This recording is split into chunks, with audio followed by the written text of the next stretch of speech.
Have you ever been looked dead in the eye by the very people who gave you life, only to realize they see you as nothing but a depreciating asset? What happens when a devastating medical diagnosis strips away your supposed value as a woman pushing your debt-ridden family to commit the ultimate betrayal? Today's story delves into a modern nightmare that twisted into a dark, unbelievable romance. When 23-year-old Madeline's parents sold her to a shadowy syndicate to clear their bankruptcy, they thought they were throwing defective goods to the wolves. They never expected the immortal king to crown her. Stick around, because this is a story of betrayal, blood, and a revenge served ice cold. The ticking of the clock in Dr. Stephen Higgins' office at the Riverside Women's Clinic was deafening. Outside, the bleak October rain of Ashbourne, Massachusetts, lashed against the window panes, but inside the chill was entirely born of the silence. Madeline Calloway sat rigidly in the sterile faux leather chair, her hands clamped together so tightly her knuckles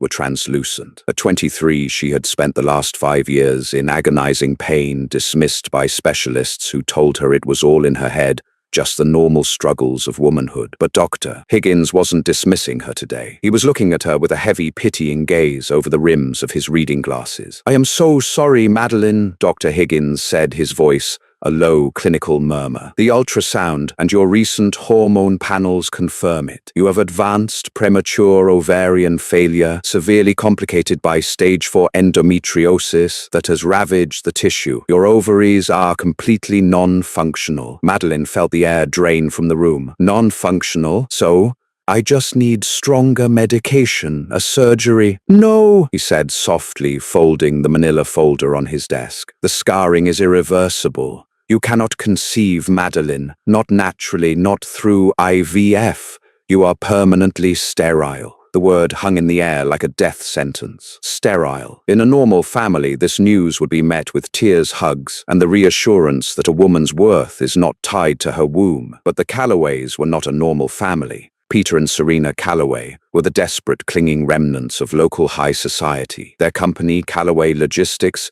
had been hemorrhaging money for a decade. They were currently $850,000 in the hole, facing multiple lawsuits and the impending foreclosure of their sprawling, heavily mortgaged estate on Maple Street. Their last desperate strategy to save themselves from absolute financial ruin had been Madeline. In Ashbourne, a town quietly controlled by generational wealth and shadowy private estates, marriages were business transactions. Madeline was supposed to be married off to the Vanguard family, a wealthy local dynasty willing to absorb the Calloway debt in exchange for a young, beautiful, and most importantly, fertile bride to carry on their lineage. When Madeline drove her battered sedan up the winding driveway to her parents' home, the dread sitting in her chest was heavier than the grief of her diagnosis. She found her parents in the formal dining room, papers scattered across the mahogany table. Peter was nursing a glass of scotch, his face flushed with stress, while Serena furiously typed on a laptop. "Well," Serena demanded, not even looking up as Madeline entered, "did Higgins give you the all-clear? The Vanguard matriarch is expecting a clean bill of health before they sign the preliminary merger documents on Friday." Madeline swallowed hard, her throat painfully dry. "The merger?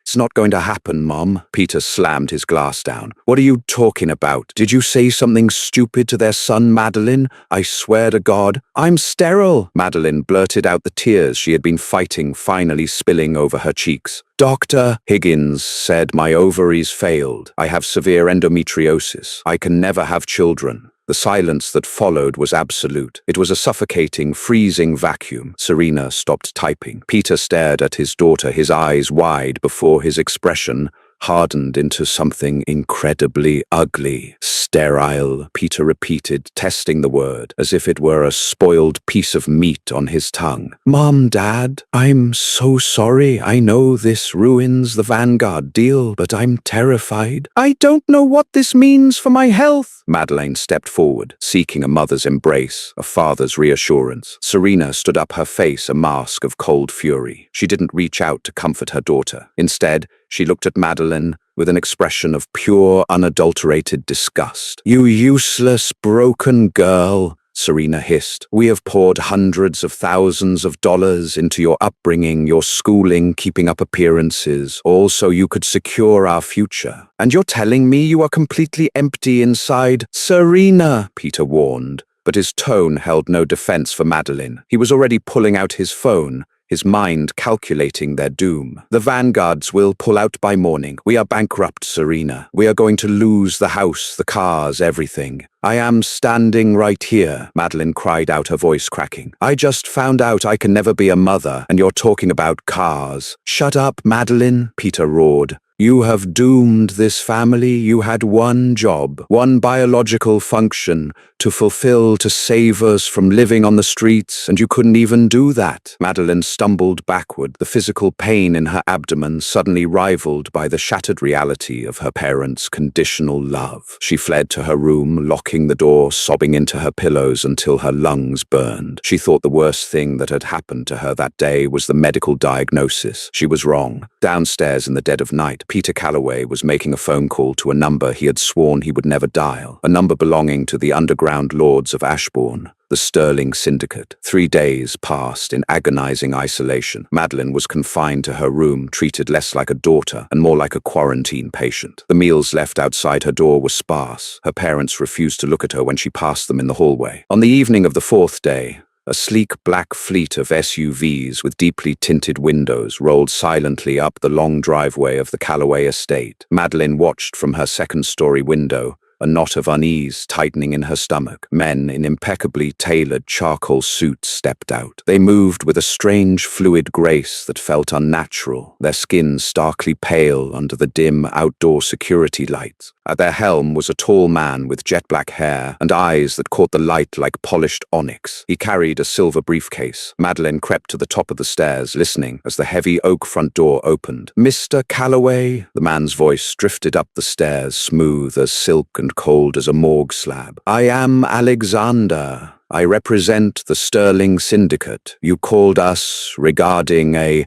liquidation of assets to clear a substantial debt." "Yes, yes." "Please come in." Peter's voice was trembling, a mixture of terror and desperate relief. Madeline crept down 3 more steps, peering through the banister. Serena was standing rigidly by the fireplace, her arms crossed, refusing to look at the men in her living room. Alexander opened the briefcase, revealing thick stacks of bound $100 bills and a heavy vellum contract. $850,000. Enough to clear your corporate debts, satisfy the mortgage, and leave you with a comfortable cushion. In exchange, as per the ancient tithe protocols that your town so willfully ignores until it is convenient, we take the girl. Madeline's breath hitched. "The girl. She's defective," Serena blurted out suddenly, her voice bitter. "I feel it is only fair to warn you. If the syndicate intends to use her to breed thralls or whatever it is you people do over the border, she's barren, useless." Alexander's dark eyes shifted to Serena, and the temperature in the room seemed to drop 10 degrees. "The syndicate does not require human cattle for breeding Mrs. Calloway. We require blood. A sterile vessel still holds liquid. Her inability to reproduce simply makes her a baseline commodity, fodder for the lower ranks. Her lifespan in the feeding pens will be abbreviated, but a contract is a contract." He slid the vellum paper across the coffee table. Peter didn't hesitate. He pulled a gold pen from his breast pocket and signed his name on the dotted line. He sold his only daughter's life to vampires for a stack of paper money. "No!" Madeline screamed, bursting from her hiding spot on the stairs. She scrambled backward, turning to run back up to her room, her mind fracturing with terror. The monsters of Ashbourne were supposed to be myths. Old wives' tales used to explain missing hikers and unsolved murders in the dense forest to the north. But they were real, and her parents had just sold her to them. Before Madeline could reach the landing, 2 of the suited men were already there. They had moved faster than the human eye could track. One clamped a hand over her mouth, his skin freezing cold, while the other pinned her arms behind her back with terrifying, unbreakable strength. "Mom, Dad, please!" Madeline shrieked against the freezing hand, kicking wildly. Peter turned his back to the stairs, pouring himself a scotch. Serena finally looked up, her eyes dead and unsympathetic. "You owed us this much, Madeline. It's time you paid us back for your miserable existence." Alexander snapped his fingers. "Put her in the transport. Madeline was dragged out of the only home she had ever known, her heels scraping against the hardwood, the gravel of the driveway, and finally the rubber mats of the SUV. The door slammed shut, plunging her into darkness. She was bound with thick leather restraints to the seat. The convoy sped away from the Callaway estate, heading north toward the forbidden territory. Madeline wept until her tears ran dry, the reality of her impending death settling heavily over her. She was going to be drained, fed upon by the lower ranks of the sterling vampires, until her heart simply gave out. Her barrenness, her defect, had sealed her fate as nothing more than disposable fodder. The drive lasted for hours, taking them deep into a primeval forest where the cell towers lost signal and the paved roads turned to smooth, ancient cobblestone. Finally, the SUVs passed through massive wrought-iron gates, adorned with silver crests, pulling into the courtyard of an estate that looked like a Gothic cathedral merged with a modern fortress. Madeline was hauled out of the vehicle. Her legs were weak, her spirit entirely broken. She was dragged down a series of cold stone corridors that smelled faintly of copper and damp earth. They threw her into a large, cavernous holding room. She wasn't alone. There were about 20 other humans in the room, men and women, all young, all terrified. Some were crying quietly in the corners, others staring blankly at the wall. These were the debt payers, the forgotten, the sacrifices of a corrupt human society that fed its weakest to the monsters to maintain its own comfort. Madeline curled her knees to her chest, shivering in the cold dampness of the cell. She pressed a hand against her lower abdomen, a bitter laugh escaping her lips. Defective. Her parents had sold her to the slaughterhouse because her womb was empty. But as she sat in the dark, waiting for the end, she had no idea that the very thing that made her worthless in the human world was about to make her the most coveted prize in the immortal one. For 2 days, the human captives were kept in the holding pens. They were fed a rich, mineral-heavy broth and hydrated with electrolyte water, fattening the calves, Madeline thought numbly. Every few hours, vampires in clinical white coats would enter, drawing vials of blood from each captive, labeling them meticulously and leaving without a word. On the third night, the heavy iron doors groaned open. A dozen heavily armed vampire guards filed in, their faces hidden behind tactical masks.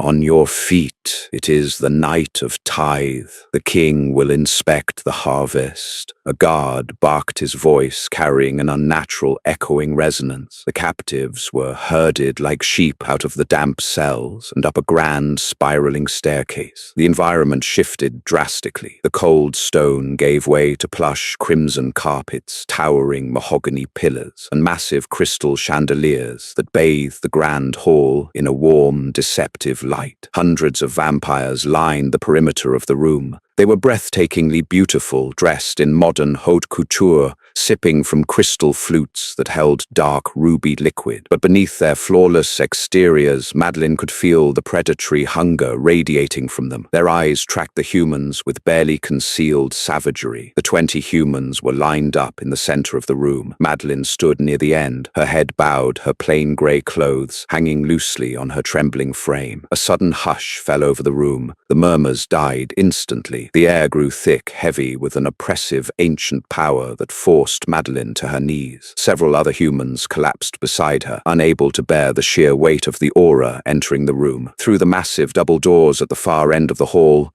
walked Damien Sterling. The Vampire King did not look like the monsters of lore, nor did he look like the clinical businessmen who had purchased her. Damien was devastatingly handsome, towering over 6.5 feet tall, with broad shoulders draped in a bespoke midnight blue suit. His dark hair was swept back, revealing a face of sharp, aristocratic angles. But it was his eyes that stole the breath from Madeline's lungs. They were a piercing, luminous silver, glowing with an inner fire of a creature that had walked the earth for a millennium. He moved with a slow, deliberate lethality. Beside him walked Alexander, holding a tablet with the results of the blood tests. "A modest yield this decade, your grace," Alexander murmured as Damien stopped before the first human in line, a terrified young man. Damien didn't respond. He simply inhaled deeply, his silver eyes flashing. "Average. Send him to the Northern Guard barracks." He moved down the line. He paused before a beautiful blonde woman who was trembling violently. Alexander checked his tablet. High fertility markers, excellent health, exceptional pedigree, agree. The surrounding vampires murmured in approval. Highly fertile humans were prized as thralls kept in luxury to provide rich, life-giving blood to the elite inner circle. Damien barely glanced at her. Inner circle reserve. He continued down the line, categorizing lives with a single breath, a single glance. Madeline closed her eyes as he approached her section of the line. She was the final girl. She waited for the inevitable decree fodder, the feeding pens. Damien's polished leather shoes stopped inches from her knees. Madeline kept her eyes squeezed shut, bracing herself. The silence stretched. It stretched for so long that the whispering among the vampire court completely ceased. Even Alexander shifted uncomfortably. "Look at me," a voice commanded. It wasn't loud, but it vibrated through the marrow of Madeline's bones. She slowly raised her head, forcing her brown eyes to meet the terrifying silver gaze of the king. Damien was staring down at her, his expression unreadable, but a muscle feathered in his sharp jaw. Alexander quickly tapped his tablet. "My king, this one is defective. Madeline Calloway, acquired strictly to clear a financial deficit. Her medical records and our blood tests confirm zero fertility, premature ovarian failure. She is entirely barren." I apologize for the insult of her presence in the grand hall. She was slated for the lower pens. "Silence," Damien cut in his voice, slicing through the air like a physical blade. He slowly lowered himself into a crouch, bringing his face level with Madeline's. He reached out his large, cold hand, gently grasping her chin, tilting her face from side to side. He wasn't looking at her face, though. He was looking at her veins. He leaned in his nose, brushing the skin of her neck. He inhaled a deep, shuddering breath. When Damien pulled back, his silver eyes were wide, the pupils blown completely black. A collective gasp rippled through the hundreds of vampires in the room. The king was showing emotion. The king was showing hunger. "Baron," Damien whispered the word, sounding entirely different coming from him. It wasn't an insult. It sounded like a prayer. What the humans of Ashbourne didn't know, what even the lower-tier vampires didn't understand, was the ancient sacred biology of the immortal race. Vampires fed on life force. In a fertile human, that life force was divided naturally, biologically diverted to prepare the body for the creation of new life. It diluted the potency of their blood. But a naturally barren human, a woman whose body had definitively shut down the reproductive process. Her life force was singular, trapped, concentrated entirely within herself. To a vampire, especially an ancient king, teetering on the edge of the blood madness that claimed old immortals, the blood of a barren human was the holy grail. It was a grounding anchor of pure, unadulterated energy. It was the rarest commodity on earth. "She has no ties to the earth's cycle," Damien murmured, his thumb tracing Madeline's trembling lower lip. "Her essence is entirely her own, unfractured." "My king," Alexander asked, nervously stepping forward. "Shall I have the guards remove her to the pens?" Damien stood up slowly. He didn't look away from Madeline. "If any guard so much as breathes in her direction, I will sever their head from their shoulders," Damien announced, his voice booming through the grand hall, absolute and terrifying. Madeline stared up at him, her heart hammering against her ribs like a trapped bird. Damien reached down, offering her his massive ringed hand. "You were discarded by fools who could not comprehend your worth, Madeline Calloway," he said, his silver eyes locking onto hers with a fierce, possessive intensity. "You are not fodder. You are not a thrall." He pulled her effortlessly to her feet, pulling her flush against his side. He turned to face his court, his arm wrapping securely around her waist, branding her with his terrifying coldness and absolute protection. "Prepare the Queen's chambers," Damien commanded, his voice echoing in the absolute silence of the stunned court. "I have found my mate." The Queen's chambers were a masterclass in ancient, terrifying opulence. When the heavy mahogany doors finally clicked shut behind Madeline, she stood frozen in the center of the room, her bare feet sinking into a plush midnight blue rug. The walls were draped in heavy silks of charcoal and crimson, and a massive four-poster bed dominated the space, carved from dark wood that seemed to drink the ambient light from the crackling fireplace. It was a gilded cage, but a cage nonetheless. A young woman stepped from the shadows of the adjoining bathing room. She looked entirely human, with soft, soft, rosy cheeks and warm brown hair, contrasting sharply with the pale, statuesque predators downstairs. "My lady," the girl said, dropping into a deep, trembling curtsy. "My name is Clara. I am your assigned handmaiden. The king has ordered me to draw you a bath and tend to any physical needs you might have." Madeline wrapped her arms tightly around herself. Are you human?" "Yes, my lady," Clara said softly, keeping her eyes averted. "I am a thrall of the inner circle, but you are something entirely different. The whole castle is vibrating with the news. A barren bride. The king has not taken a mate in 600 years. Because I'm defective," Madeline whispered the cruel word, still echoing in her mind with her mother's voice. Clara finally looked up, her eyes wide with a mixture of awe and pity. "No, my lady, because you are perfect. You do not understand what you are to them, to him. When a human woman is fertile, her life force is biologically scattered, preparing for a child that might never come. Her blood is diluted. But your life force is trapped. It loops within you, growing richer, denser. To a vampire facing the long madness of immortality, your blood is an anchor. It is absolute purity. Your parents didn't sell a defective girl. They sold a living myth." The revelation hit Madeline with the force of a physical blow. The very medical tragedy that had ruined her life, that had caused her parents to throw her to the wolves, was the very thing that made her invaluable here. It was a twisted, dizzying irony. After a hot, jasmine-scented bath that scrubbed away the damp chill of the holding pens, Clara dressed Madeline in a flowing gown of deep burgundy silk. It clung to her curves, a far cry from the conservative, business-appropriate attire her mother had always forced her into. For the first time in her life, looking in the gilded mirror, Madeline didn't see a tool for corporate merging. She saw a woman. The door unlatched with a heavy metallic thud. Clara immediately bowed out, vanishing through a side servants' corridor. Damien stepped into the room. He had shed his suit jacket, wearing only a tailored black shirt, unbuttoned at the collar, revealing the smooth, marble-like skin of his chest. The sheer, suffocating aura of his power filled the room instantly, making the air feel thick and heavy. "You are trembling," Damien said, his voice a low, melodic rumble that sent a strange shiver down Madeline's spine. He crossed the room with impossible, predatory grace, stopping just inches from her. "Are you going to kill me?" Madeline asked, her voice surprisingly steady, despite the terror gripping her heart. Damien's silver eyes softened, a stark contrast to the monster she had expected. He reached out his cool fingers, gently tracing the line of her jaw. "Kill you, Madeline. I would burn this entire continent to ash before I let a single drop of your blood spill on the floor. I have wandered in the dark for a millennium, slowly losing my mind to the endless centuries. And then you were brought into my hall, a beacon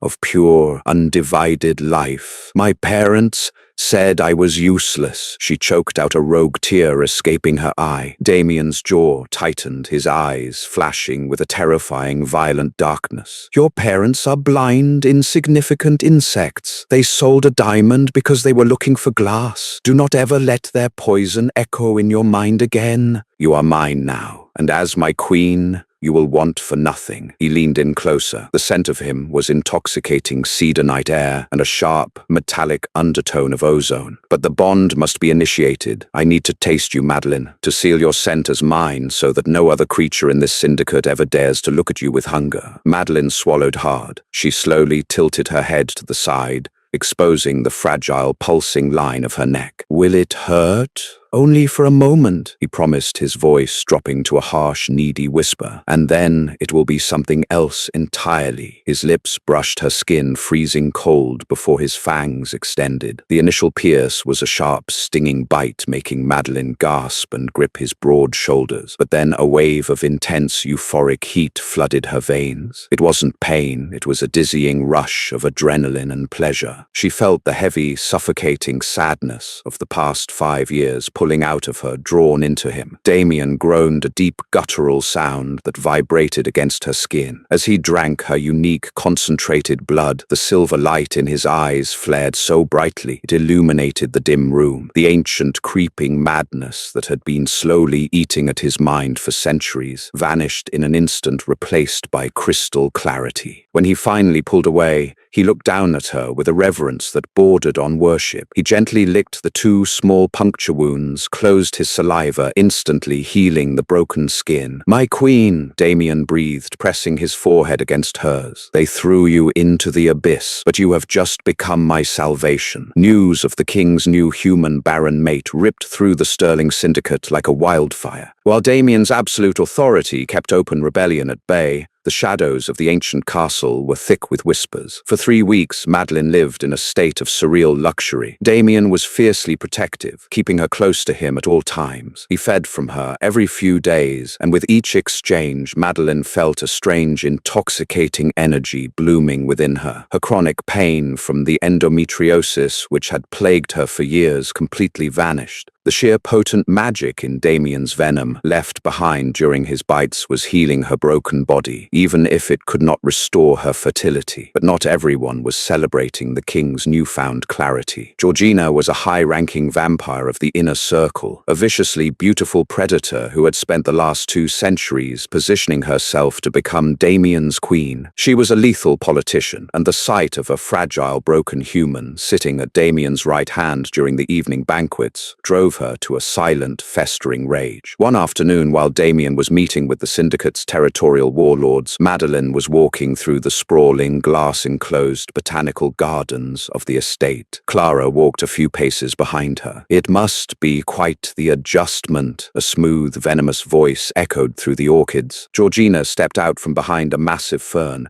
her crimson lips curled into a condescending smile. She moved with a calculated languor, her eyes looking Madeline up and down like a piece of cheap livestock. "Georgina," Madeline said evenly, lifting her chin. She was learning not to show fear. Fear was blood in the water to these creatures. "I was just reflecting on your unique origins," Georgina purred, circling Madeline. "It is a fascinating paradox, really. Discarded by your own kind for being an empty vessel, only to be prized here for the exact same reason. But tell me, little human, do you truly believe you are a queen?" "The king seems to think so," Madeline replied, her heart beating a little faster. Georgina laughed, a sound like shattering glass. "Damien is intoxicated by your blood. It is a drug to him, a very rare, very potent drug. But drugs wear off, Madeline, and what happens when he builds a tolerance? You are mortal, you will age, your skin will wrinkle, your hair will gray, and eventually your concentrated little life force will dry up and blow away. You are a temporary novelty. Do not mistake an addiction for love." The words struck a deep, insecure chord within Madeline. It echoed the exact fears she had harbored since her diagnosis, that her worth was entirely conditional, based solely on what her body could provide. Before Madeline could respond, Georgina leaned in close, her voice dropping to a menacing whisper. "Enjoy the silk sheets while you can, human, because eventually you will be nothing but an empty juice box, and I will be here to sweep up the trash." Georgina stalked away, leaving Madeline trembling in the humid air of the greenhouse. Meanwhile, back in the human town of Ashbourne, the Calloway family was discovering the true horrifying cost of dealing with the devil. Peter and Serena Calloway had celebrated their supposed salvation. The $850,000 had cleared their immediate debts. But when Peter went to the bank to access the remaining funds to rebuild Calloway Logistics, he found his accounts completely frozen. Standing in the sterile office of his bank manager, Peter slammed his fists on the desk. "What do you mean, frozen? I deposited the cash myself." The manager, a pale man with perfectly manicured nails and eyes that seemed just a little too dark, smiled thinly. "The funds were flagged, Mr. Calloway. Upon review of the liquidation contract you signed with the Sterling Syndicate, you failed to read the addendums. Clause 4, Section B." "What clause?" Peter roared. "The tithe of flesh clears personal immediate debt, yes," the manager explained calmly. "But the Syndicate acquired Calloway Logistics as collateral during the transaction. You sold your daughter to clear the debt, but you also signed over your company, your estate, and your future earnings to the syndicate as a management fee. You own nothing, Mr. Calloway. In fact, you are currently trespassing on Sterling property." Serena, sitting in the chair beside Peter, went ghost white. "They took her, and they took everything else anyway. You traded a human life for paper, Mrs. Calloway," the manager said, his voice void of any empathy. Did you really think predators like the Sterlings would let you walk away the victor? You have 24 hours to vacate the Maple Street estate. I suggest you start packing. The Calloways had thrown their daughter into hell to save their empire, only to realize they had handed the keys to the devil himself. They were entirely destitute. Back at the castle, Georgina's psychological warfare wasn't enough. She needed Madeline gone. She needed the king's addiction broken. That evening, before the grand banquet, Georgina slipped into the kitchens. Moving faster than the human servants could track, she approached the silver tray holding Madeline's evening meal. Georgina pulled a small glass vial from her corset. It contained a concentrated extract of dead blood, the toxic, stagnant blood of a vampire who had succumbed to madness. It wouldn't kill a human, but it would violently taint their bloodstream. To Damien, Madeline's blood would taste like rotting acid. The revulsion would break his infatuation instantly. She tipped 3 drops onto the rare steak meant for the queen, smiling cruelly as the black liquid dissolved seamlessly into the meat. The grand dining hall was a spectacle of immortal excess. Crystal chandeliers cast a warm, flickering light over the long oak table where the highest-ranking vampires of the syndicate sat. Damien sat at the head of the table, radiating an aura of absolute command,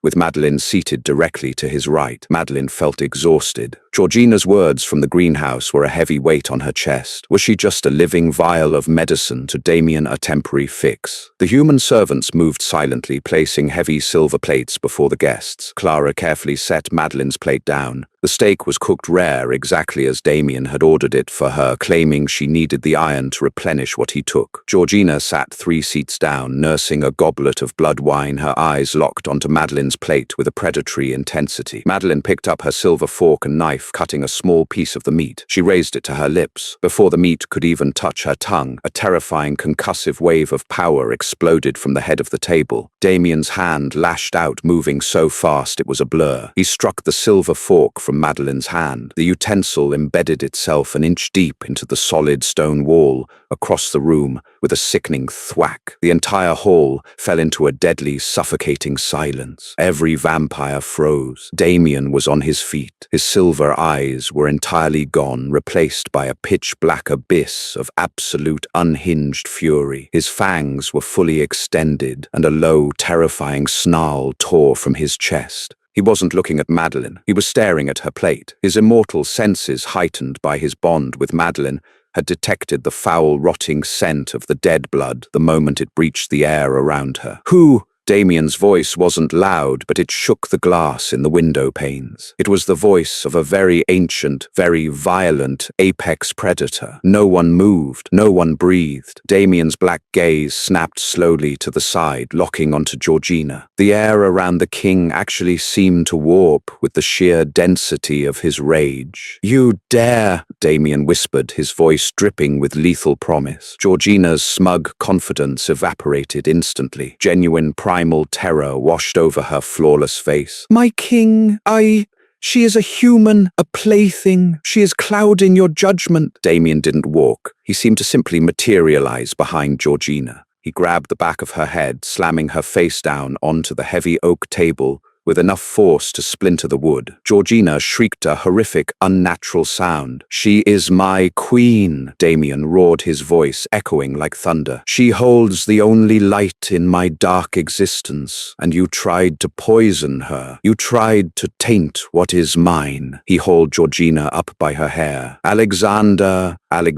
stepped forward, immediately his face entirely passive. "Yes, your grace. Take her to the sun pits," Damien commanded, his voice cold and final. "Leave her there until she begs for the ash." Georgina screamed, thrashing wildly, but Alexander and 2 massive guards dragged her backward out of the hall. Her wails echoed down the stone corridors until heavy iron doors slammed shut, cutting off the sound completely. The remaining vampires in the hall were rigid with fear. Damien stood panting slightly, his chest heaving as the black rage slowly receded from his eyes, leaving the piercing silver behind. He turned back to Madeline, who was trembling violently in her chair. In a blink, his terrifying demeanor vanished. He dropped to his knees beside her, ignoring the gasps of his court as their king knelt before a human. He grabbed her hands, examining her intently. "Did you consume any of it?" he demanded, his voice rough with panic. "Madeline, tell me."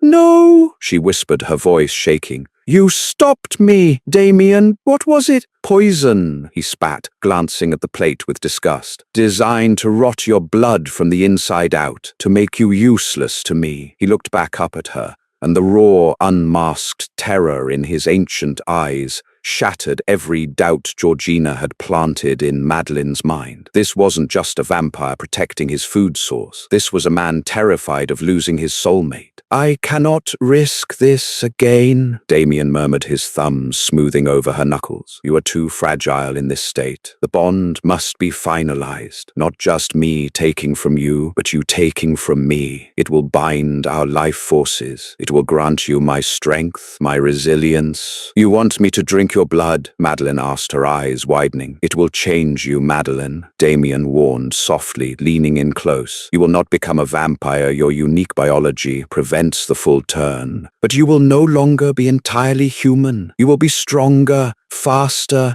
You will live for centuries by my side, but there is no going back." Madeline looked at the faces of the immortal court watching them. She thought of her parents who had thrown her away because her body didn't work the way they wanted it to. They had looked at her and seen a broken, useless thing. She looked down at Damien, the most powerful creature in the world, who was kneeling at her feet, offering her a kingdom and a crown. Madeline didn't hesitate. She reached out, cupping Damien's sharp jaw. "Do it!" Damien's eyes flared with intense possessive joy. He stood up, pulling her to her feet. He brought his own wrist to his mouth, piercing the pale skin with a single fang. Thick, dark, glowing crimson blood welled to the surface. He held his wrist to her lips. "Drink, my queen." Madeline opened her mouth and pressed her lips to his skin. The moment the king's blood hit her tongue, the world exploded into color. It wasn't the metallic taste she expected. It was like swallowing liquid lightning. A terrifying, euphoric heat tore through her throat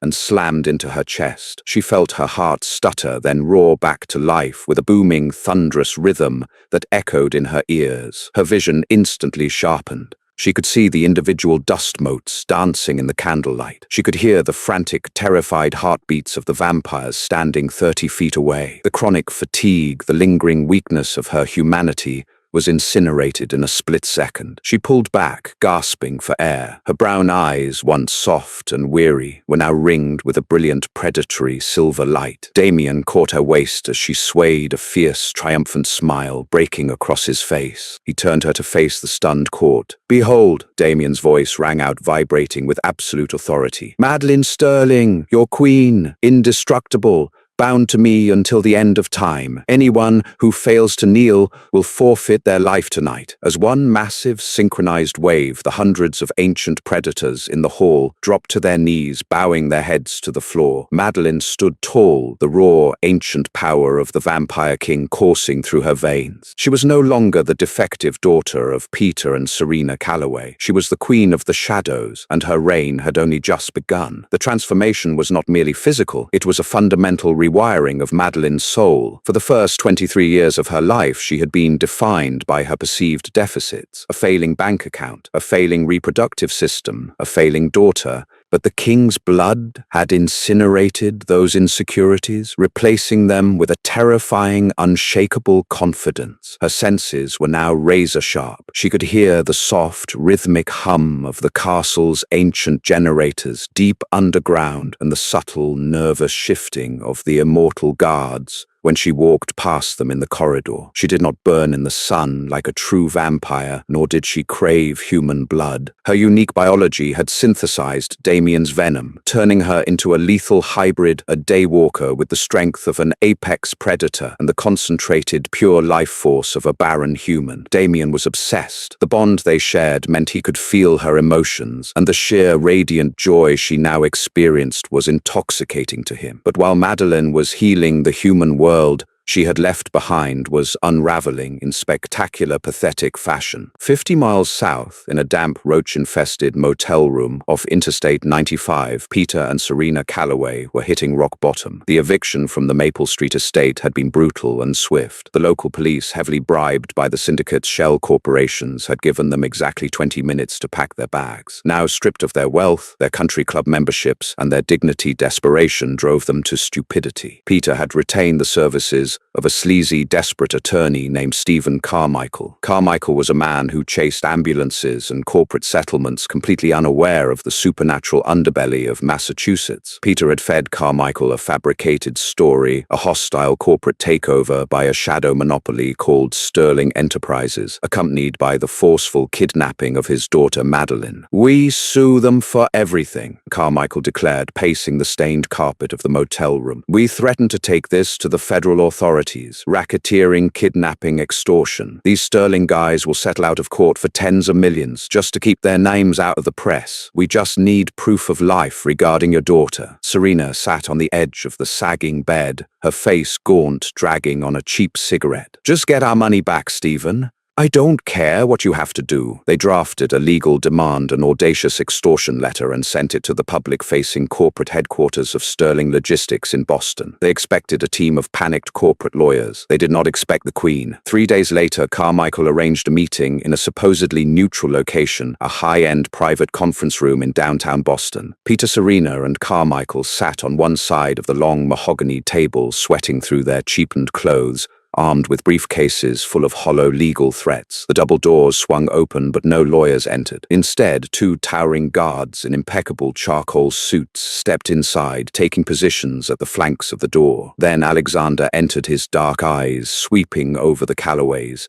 with profound boredom. Finally, Madeline walked in. Peter dropped his pen. Serena gasped, the cigarette falling from her trembling fingers. This was not the broken, weeping girl they had dragged to a black SUV a month ago. Madeline was draped in an immaculate, tailored, blood-red trench coat over a sleek black dress. Her posture was flawless, radiating a chilling, oppressive authority that made the air in the room grow heavy and cold. Her brown eyes were now lined with a faint, luminous silver glow. "Madeleine," Peter whispered, his voice cracking. What have they done to you?" Madeline pulled out the chair at the head of the table and sat down, crossing her legs. She didn't look like a victim. She looked like a god among insects. "Hello, father, mother," Madeline said, her voice smooth, melodic, and entirely devoid of affection. "I received your adorable little letter. Racketeering, kidnapping. You always were prone to dramatics, Peter." Carmichael, entirely out of his depth but puffed up on legal bravado, slammed his hand on the table. "Listen here, Miss Calloway. We know you are under duress. We have federal agents on standby. If Sterling Enterprises doesn't return the Calloway assets and pay a restitution fee of $50 million, we are blowing the whistle." Madeline slowly turned her gaze to Carmichael. She didn't blink. She simply stared at him, letting the terrifying, preternatural aura she inherited from Damien press down on the mortal attorney. Carmichael's breath hitched. A primal, instinctual panic flooded his brain, screaming at him that he was in a cage with a tiger. He slowly sank back into his chair, entirely silenced. "You sold me for $850,000, Madeline stated, looking back at her parents. "You looked me in the eye, called me a defective, empty vessel, and threw me to monsters to save your cars and your country club dues. We did what we had to do to survive," Serena shrieked, her maternal facade entirely shattered by greed and terror. "You owed us, and look at you, you're fine. They dressed you up in designer clothes.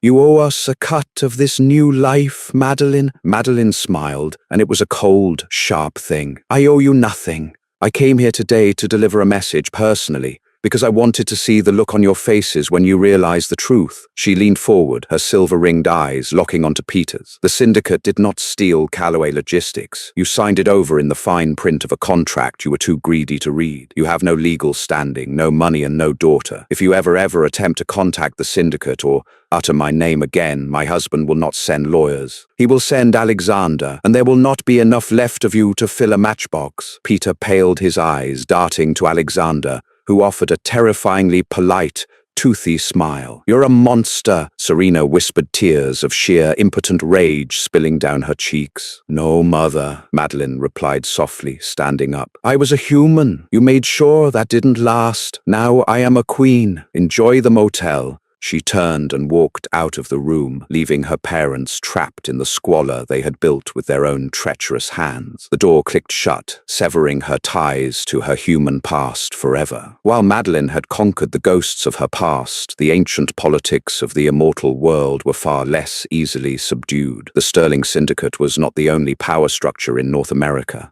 To the west, controlling the sprawling, neon-lit ports of the Pacific coast, was the Umbra Coalition ruled by Lord Sebastian Foley. Sebastian was a brutal traditionalist vampire who viewed humanity as nothing more than cattle to be slaughtered. The rumors of Damien Sterling taking a human, and a barren one at that, as an equal queen had reached Sebastian's ears, and he saw it not as a romantic anomaly, but as a fatal display of weakness. To Sebastian, a king tethered to a mortal lifespan and human frailties was a king ripe for the slaughter. He desired the East Coast territories, and he decided it was time to strike. The annual Blood Eclipse Summit was held in neutral territory, an ancient sprawling chateau in the snow-capped mountains of upstate New York. It was a diplomatic gathering meant to ensure the peace treaties between the syndicates remained intact. Damien attended with Madeline by his side, flanked by Alexander and a detachment of their elite royal guard. The grand ballroom of the chateau was a tense, freezing environment. Dozens of warlords from across the continent mingled, their eyes constantly darting to Madeline. She wore a gown of midnight blue, a heavy silver crown resting in her dark hair. She felt their hunger, but more than that, she felt their judgment. Lord Sebastian Foley stood across the room. He was a terrifying figure, his face scarred from centuries of territorial wars, his eyes a murky, violently unstable red. He watched Damien and Madeline with undisguised contempt. "He thinks you are a vulnerability," Damien murmured, keeping his hand firmly on the small of Madeline's back, his thumb stroking soothing circles. "He is preparing to challenge the treaty."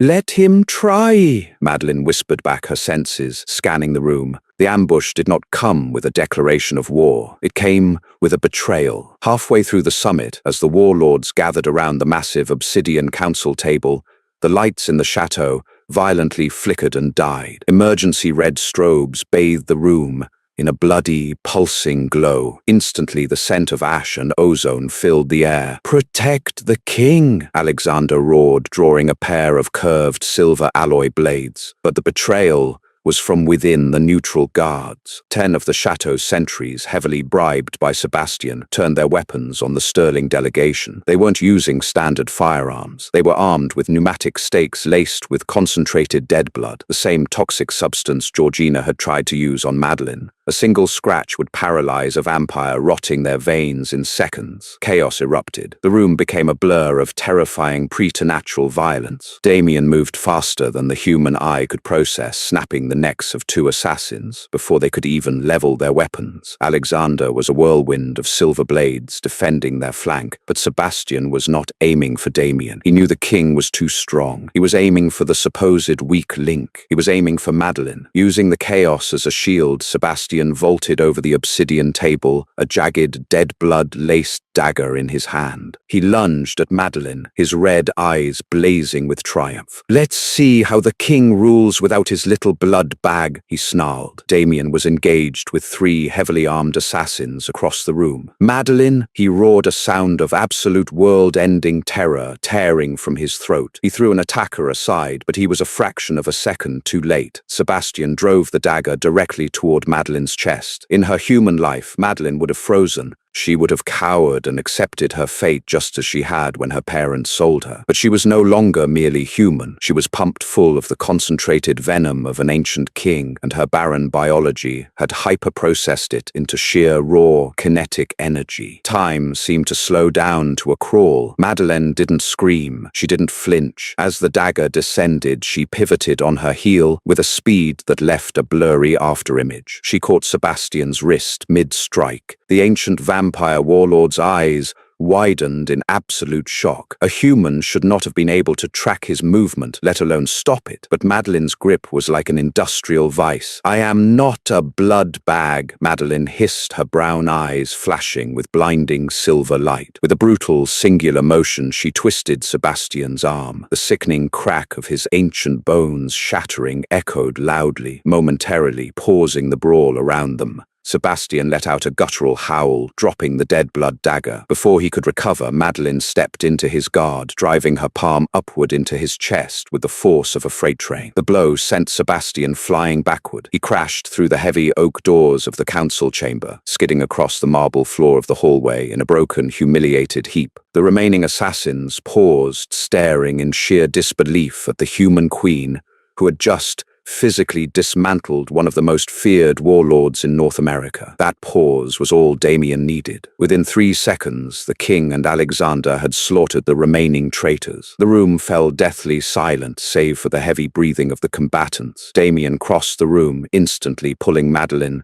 into a fierce, desperate embrace. He ran his hands frantically over her arms, her chest checking for wounds. "Are you hurt? Did he cut you?" "I'm fine, Damien," she breathed, resting her head against his solid chest, her heart hammering with the adrenaline of the kill. "I'm perfectly fine." Damien pulled back, looking at her with a mixture of profound relief and absolute awe. He turned to look at the doorway where Sebastian's lieutenants were frantically dragging their broken, humiliated leader away. The warlords in the room, those who had doubted her, who had whispered that she was a fragile pet, dropped to one knee. They bowed their heads, not just in deference to the king's mate, but in genuine, terrifying respect for the queen herself. Madeline had proven that her survival was not a fluke. She was a weapon forged in the fires of their own ancient magic. The defeat of Sebastian Foley sent shockwaves through the immortal world, but the true turning point of Madeline's reign was a discovery born of her own unique tragedy. In the months following the summit, Madeline worked closely with Dr. Stefan Higgins. She had leveraged the syndicate's vast resources to quietly extract the doctor from Ashbourne, setting him up in a state-of-the-art underground laboratory beneath the Sterling estate. She wasn't looking for a cure for her infertility. She had made peace with that long ago. She was looking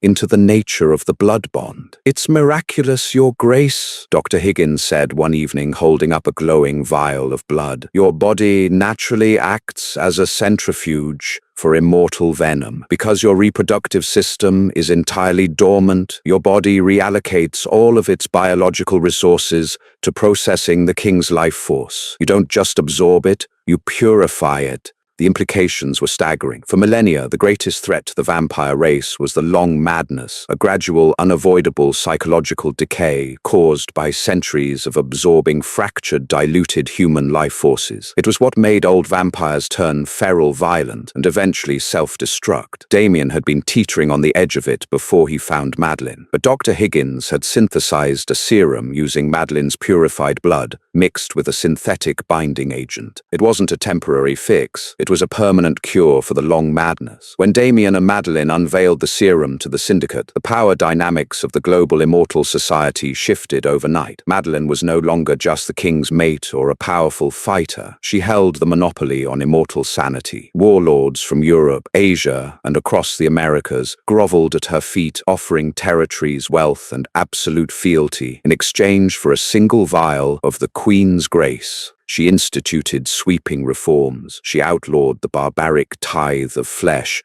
that had brought her to the castle in the first place. Vampires were now forced to source their blood from ethical, highly paid human donors who knew exactly what they were signing up for. Anyone who hunted unwilling humans was executed by Damien's royal guard. Madeline had taken an empire built on Shadow's fear and human suffering and dragged it into a new, strictly regulated era. 5 years after she was sold, Madeline stood on the balcony of her grand bedchamber, looking out over the sprawling moonlit forests of the Sterling territory. She wore a simple silk robe, her dark hair blowing gently in the crisp autumn wind. Damien stepped out onto the balcony, wrapping his arms around her from behind. He pressed a soft kiss to the side of her neck, right over the faint, silvery scars of his claiming bite. "You are thinking loudly," he murmured, his voice a comforting rumble against her back. "I was just reflecting on irony," Madeline said, leaning back into his embrace. "The human world told me I was useless because I couldn't create a single life. Yet here I am, holding the lives of thousands of immortals in the palm of my hand." "They lacked vision," Damien said fiercely, turning her in his arms so he could look into her eyes. The silver light in his gaze was clear, steady,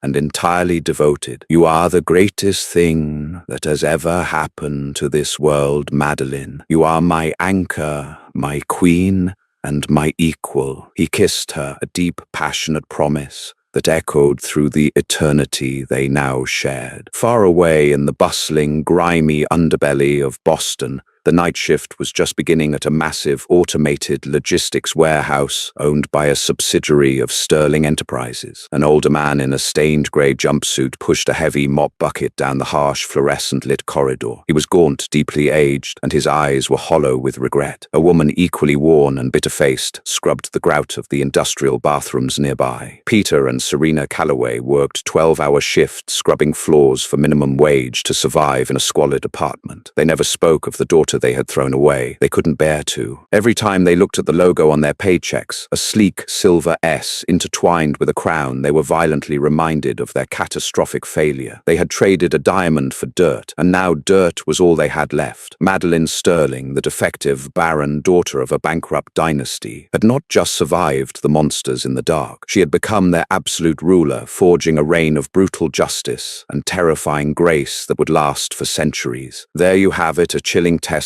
to what happens when you treat a human being like disposable cargo. Madeline's journey from a medically discarded daughter to the apex ruler of the immortal underworld proves that sometimes our greatest perceived weaknesses are actually our most devastating weapons. What would you have done in Madeline's shoes when facing her parents in that boardroom? Let us know your thoughts in the comments below. If this story of dark romance and icy revenge kept you on the edge of your seat, smash that like button, share this video with your fellow story lovers, and subscribe to our channel for more unbelievable dramatic tales from the shadows. Until next time, stay sharp and trust no one.